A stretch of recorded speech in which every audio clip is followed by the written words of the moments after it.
Bienvenue dans Infectiopod, la série de podcasts du CEMIT, le collège des enseignants de maladies infectieuses et tropicales.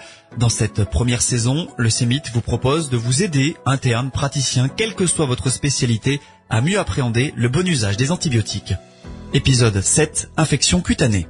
Bonjour Anna, je crois que tu es infectiologue, moi je suis Gwenel, médecin généraliste. J'ai pas mal de questions à te poser sur les infections cutanées, notamment à chaque fois que je traite un érysipèle. Moi je fais amoxicilline à l'acide clavulánique, c'est ça ?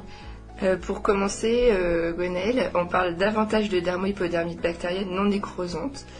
Et la bactérie la plus fréquemment responsable est le streptocoque bêta-hémolytique du groupe A ou Streptococcus pyogenes. Donc, une antibiothérapie par amoxicilline est le traitement de référence. L'acide clavulanique que tu rajoutes à l'amoxicilline n'a pas d'intérêt. Ok, d'accord. Donc la posologie, c'est classique, amoxicilline 1 g x 3 par jour ? Alors non, ça dépend du poids du patient. La posologie, c'est 50 mg kg jour. 3 grammes par jour, c'est pour un patient de 60 kg. Si le patient fait 120 kg, il faut doubler la dose, donc prescrire 2 grammes x 3, ce qui est d'ailleurs la dose maximale. Cette notion de dose kilo est très importante car les personnes présentant une dermohypodermite bactérienne non nécrosante sont très souvent en surpoids. C'est le premier facteur de risque. D'ailleurs, le sous-dosage en amoxicilline est une des premières causes d'échec du traitement ou de réponse retardée. Ok, mais si mon patient est allergique aux pénicillines, je fais comment ?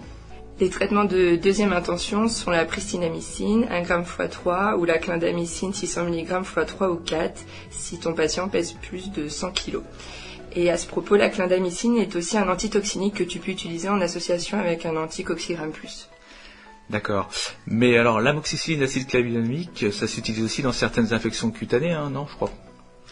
Oui, effectivement, l'association amoxicilline acide clavulanique s'utilise en première intention à la place de l'amoxicilline dans 3 situations. La dermohypodermite après une morsure. En effet, l'infection est plurimicrobienne. Dans ce cas, il faut couvrir plusieurs types de bactéries, comme le staphylocoque doré, les Echinella et les anaérobies. En ajoutant l'acide clavulanique, il y a une action anti-anaérobie et une inhibition de la pénicillinase sécrétée par 90% des staphes dorés. Il y a aussi la dermohypodermite de l'enfant, parce que le staphylocoque doré est responsable des infections beaucoup plus fréquemment chez l'enfant.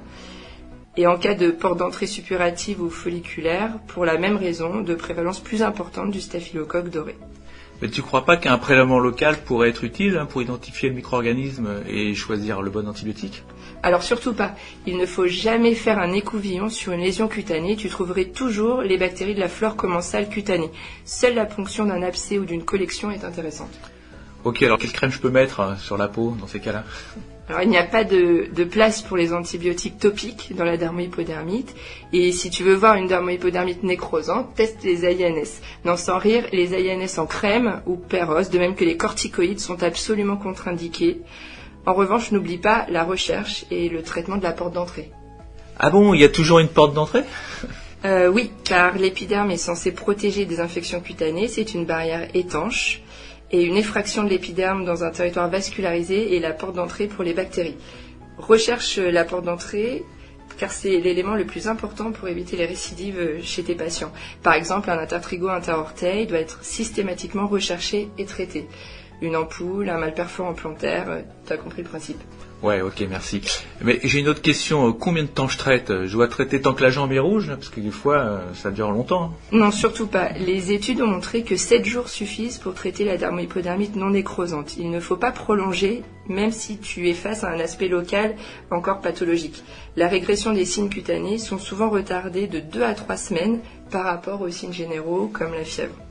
Si ton patient présente plus de 2 cas de dermohypodermite dans l'année écoulée, et des facteurs de risque non modifiables, par contre, tu peux lui proposer une antibioprophylaxie, alors par pénicilline V Perros, 1 à 2 millions d'unités par jour, en 2 prises, ou par pénicilline G retard en intramusculaire, 2,4 millions d'unités toutes les 2 à 4 semaines. Et en cas d'allergie, l'azithromycine 250 mg par jour Perros peut être proposée dans ce cas de l'antibioprophylaxie. Ok, merci Anna. Et pour la furonculose, c'est le même traitement ? Non, pour la furonculose, les antiseptiques suffisent dans la plupart des cas. Tu ne dois traiter uniquement les furonculoses compliquées. Pour les infections compliquées du follicule pileux, d'ailleurs comme pour l'abcès cutané, l'agent responsable c'est le staphylocoque doré et l'antibiothérapie adaptée chez l'adulte c'est la clindamycine ou la pristinamycine pour couvrir notamment la toxine de pentonvolantine à l'origine des formes sévères. Et dans ces cas-là, la durée de l'antibiothérapie est raccourcie, est à 5 jours. Pour les infections cutanées superficielles de l'enfant, dermohypodermite ou impétigo, tu vas mettre de l'amoxicilline plus acide clavulanique en première ligne et pendant 7 jours.